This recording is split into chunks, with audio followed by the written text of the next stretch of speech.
వెంటనే గవర్నమెంట్ హాస్పిటల్కి వల్ల ఈడ బ్లేడ్లతో కోయడాలు ఇట్లా గాయం చేయడం వల్ల ఏమవుతుందంటే ఇన్ఫెక్షన్ అవుతుంది. అక్కడ మనకి గ్యాంగ్రీజ్ అయ్యి కాలు చెయ్యి కానీ చెడిపోయే అవకాశం ఉంటుంది. అట్లా దారాలు కట్టేది, తాళ్ళు కట్టేది. తాళ్ళు కట్టడం వల్ల ఏమవుతుందంటే ఇక్కడ పాయిజన్ ఇట్టే ఉంటుంది. ఇక్కడ ఆ పాయిజన్ ఉండి మనం అది ఉంచుతాం కదా, ఎమ్మడే ఎఫెక్ట్ పడుతుంది బాడీకి. అట్లా ఈ పాము కరిచిందంటే ఎట్లా ఉంటుందంటే ఫస్ట్ చిన్న మన గుండెకి ఎక్కుతుంది. మన గుండెకి ఎక్కి మన మైండ్కి ఎక్కి మంచిగా చచ్చిపోతాడు.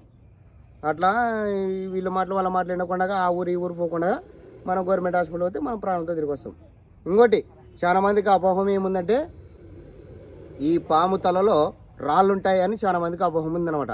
అంటే నల్ల రాళ్ళు ఉంటాయి ఇక్కడ ఈ తుక్కు తలలో, ఇప్పుడు ఉంది కదా ఇక్కడ తుక్కు అక్కడ ఒకటి ఇక్కడ ఒకటి ఉంటాయి, 2 రాళ్ళు ఉంటాయి నల్ల రాళ్ళు. ఆ రాళ్ళు ఉంటే మేలు, ఆ రాళ్ళు ఉండడం వల్ల పాము దగ్గరకు వచ్చి మనం కొరకలేదు అది ఇది అని చెప్తుంటారు.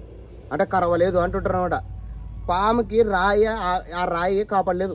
ఇప్పుడు ఈ పాము కరిచిందనుకో మనకి ఆ రాయి కాపాడలేదు అనమాట. మనం ఆ రాయిని నమ్మకోకుండా వెంటనే గవర్నమెంట్ హాస్పిటల్ వెళ్ళాలి. చూడి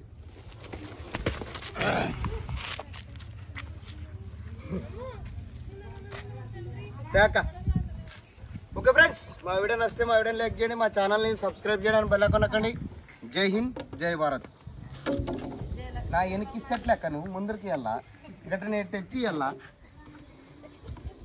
అట్టుండు.